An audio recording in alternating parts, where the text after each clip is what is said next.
إن الحمد لله نحمده ونستعينه ونستغفره ونستهديه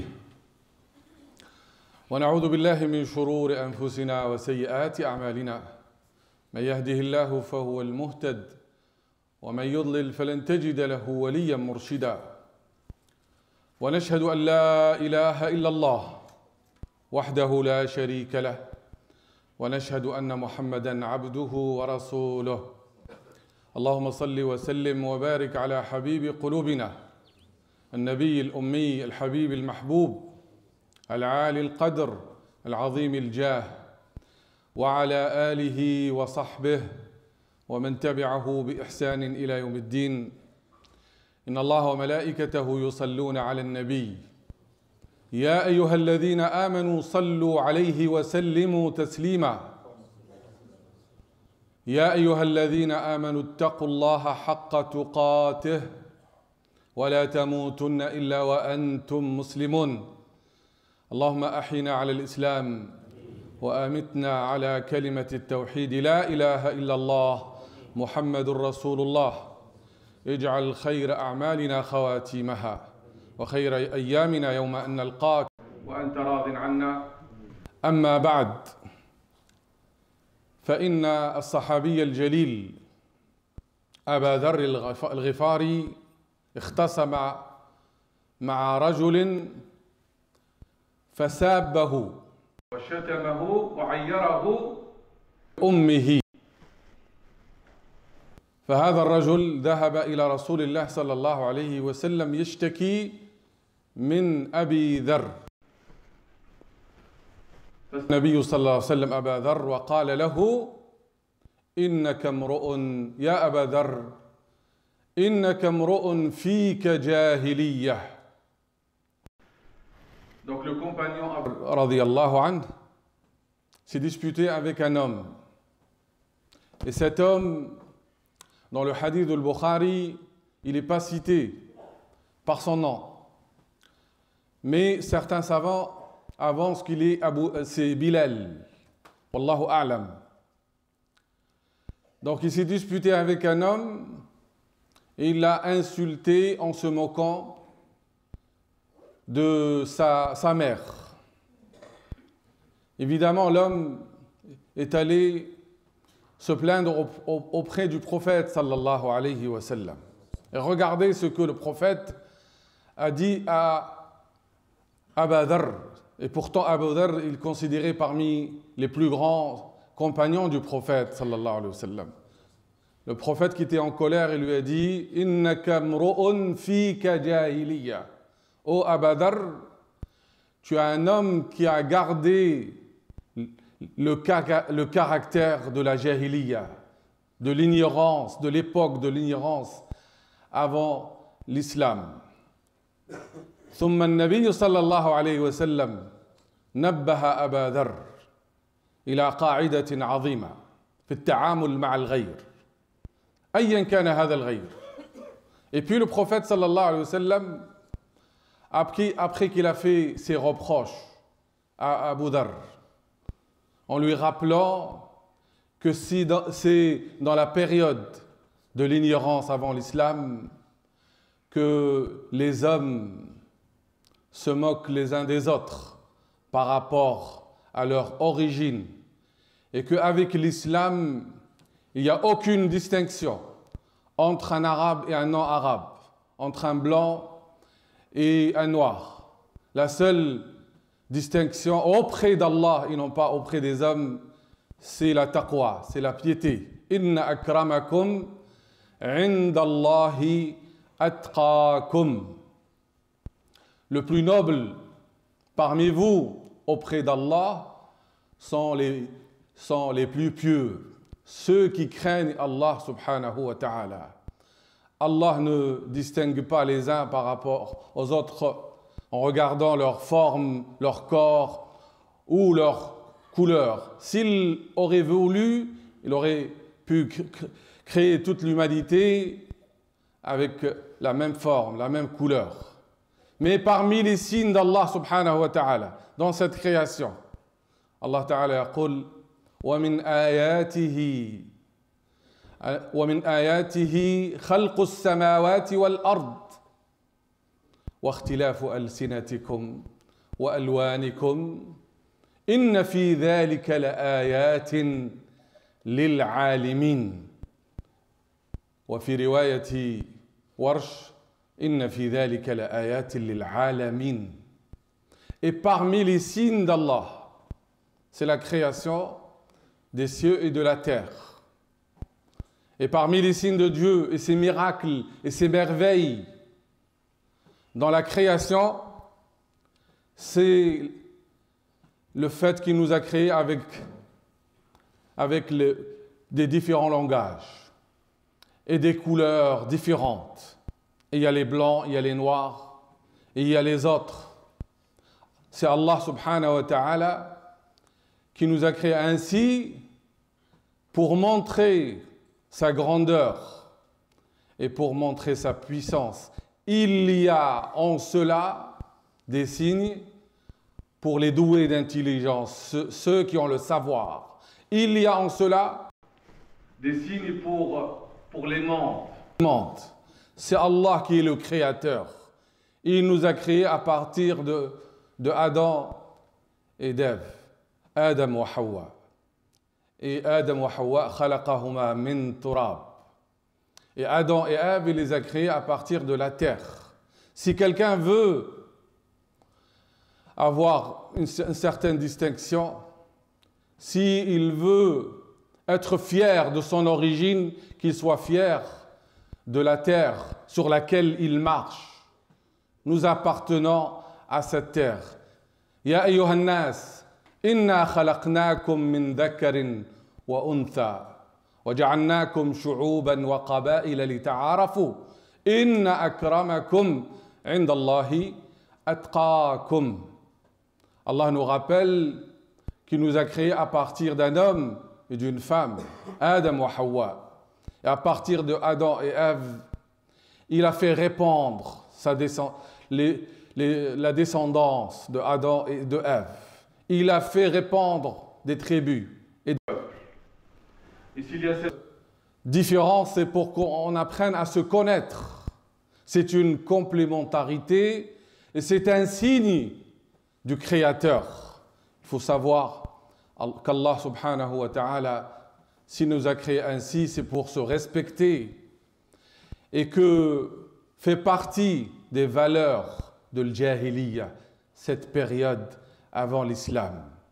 Cette période dans laquelle les gens adoraient des idoles, mangeaient les bêtes mortes, s'entretuaient, mais surtout, là où les plus forts dévoraient les plus faibles.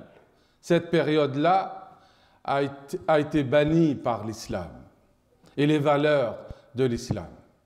Quand le prophète sallallahu alayhi wa sallam dit à Badr, « Innaka mru'un fika jahiliya » Tu es un homme qui a gardé les traces de cette période avant l'islam. Certes, tu es musulman, tu es un compagnon, mais en se comportant ainsi, en insultant ton frère, il se peut que ça soit Bilal. Bilal qui avait sa mère qui était d'origine éthiopienne. Et l'islam a établi cette fraternité entre Bilal al-Habashi, l'Éthiopien, parce que sa mère, qui s'appelait Hamama, elle était d'origine éthiopienne, et il a établi la fraternité entre Bilal et Abu Bakr et Omar et Salman al-Farisi, qui vient de Perse, et Suhaib al-Roumi. Tous ils étaient des croyants, des frères, ils ne voyaient pas de différence. Et même après, quand ils se sont répandus sur terre, et que les uns sont allés vers le Yémen et les autres la Syrie, et ils se sont habillés avec les habits de ces peuples-là. Personne ne se moquait de l'autre, ni pour la couleur de sa peau, ni pour ses habits, ni pour sa façon de se comporter. C'est les valeurs, les vraies valeurs de l'islam. Mais malheureusement, il y a encore des reliquats de ces valeurs de l'ignorance qui sont encore aujourd'hui dans l'esprit et le cœur et les pensées de certains qui se considèrent comme musulmans, mais qui regardent l'autre, son frère, à travers le filtre de la couleur, ou l'origine, ou d'où vient-il. Alors que quand on fait la prière, on s'aligne tous, les pieds collés aux pieds. Et personne ne dit à l'autre, ne me touche pas. La sunna du prophète sallallahu alayhi wa sallam, quand on fait la prière dans la mosquée, il faut qu'on s'aligne bien et que les pieds soient collés aux pieds. Il n'y a pas de différence. Il n'y a pas de distinction. Si quelqu'un se distingue par ses chaussures, il les laisse à l'entrée de la mosquée. Si quelqu'un il a un titre, il le laisse à l'entrée et il rentre que serviteur.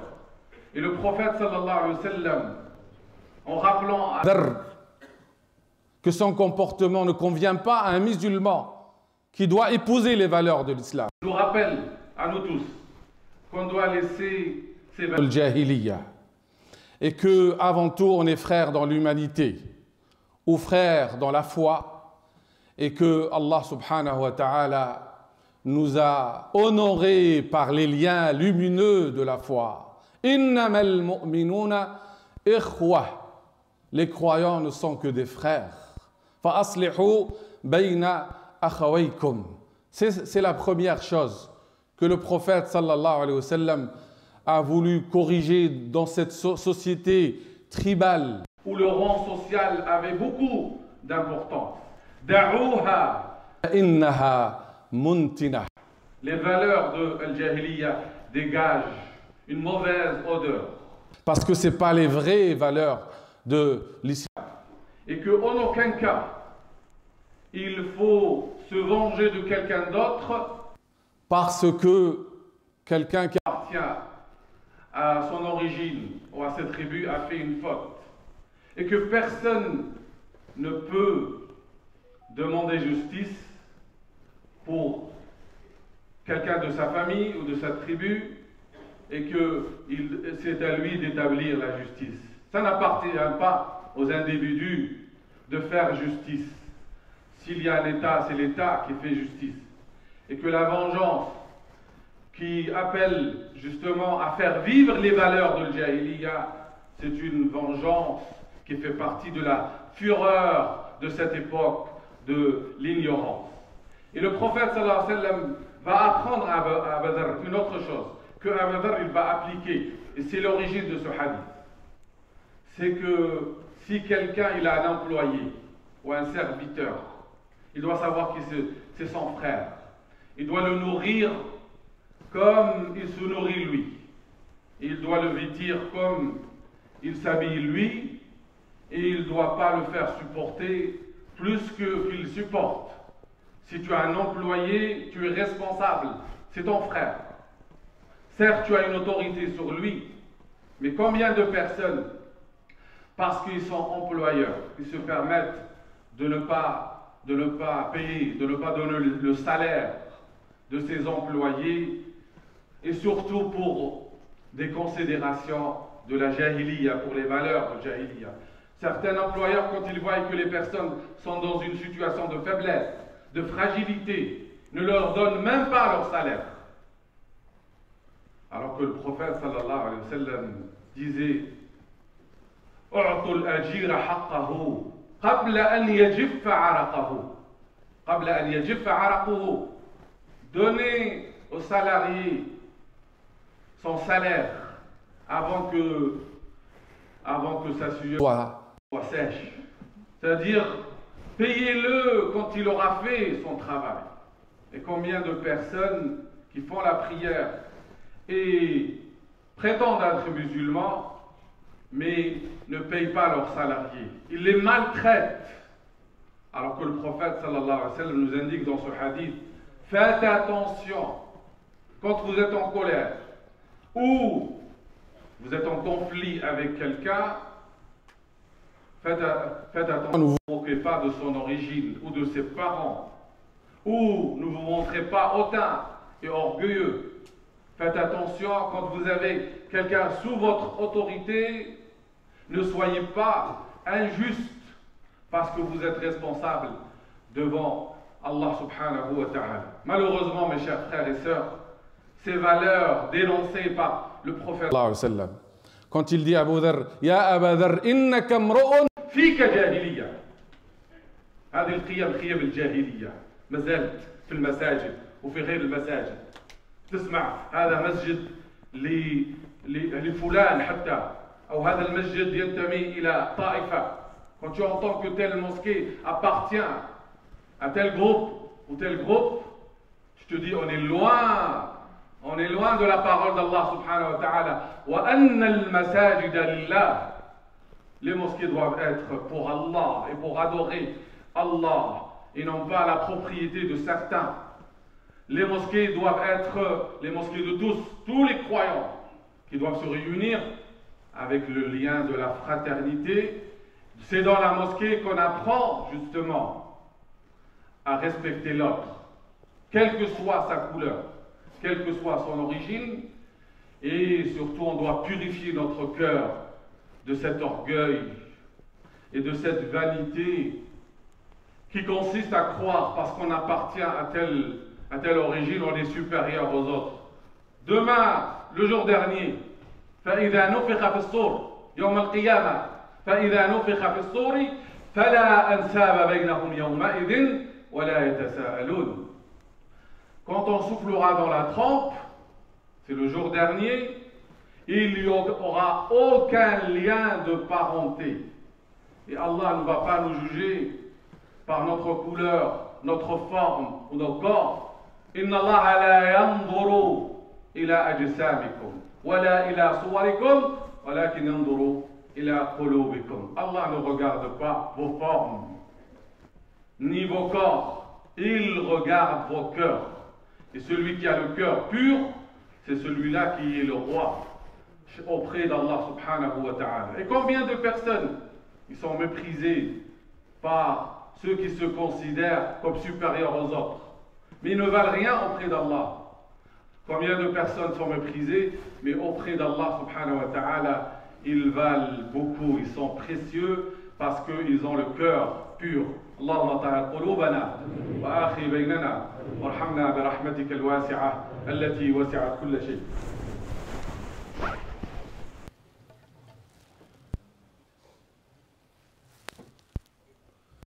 أحمدك ربي ومن أولى بالحمد منك فأنت رب العالمين. يا رب لك الحمد حتى ترضى ولك الحمد إذا رضيت ولك الحمد على حمدنا إياك. اللهم صل وسلم وبارك على حبيبنا وقرة أعيننا محمد بن عبد الله وعلى آله وصحبه ومن تبعه بإحسان إلى يوم الدين. اللهم آت نفوسنا تقواها وزكها أنت خير من زكاها أنت وليها ومولاها. ربنا آتنا في الدنيا حسنة وفي الآخرة حسنة وقنا عذاب النار. ربنا لا تزغ قلوبنا بعد إذ هديتنا وهب لنا من لدنك رحمة إنك أنت الوهاب. اللهم ارحم موتانا، اللهم اشف مرضانا، اشف كل مريض يا رب العالمين. اللهم اهد أولادنا وردهم إلى دينك ردا جميلا. اللهم آخي بيننا وطهر قلوبنا واستر عيوبنا واغفر ذنوبنا واجعلنا من أهل الجنة يا رحمن يا رحيم. وصلى الله وسلم على خاتم النبيين والمرسلين سيدنا محمد وعلى آله وصحبه ومن تبعه بإحسان إلى يوم الدين.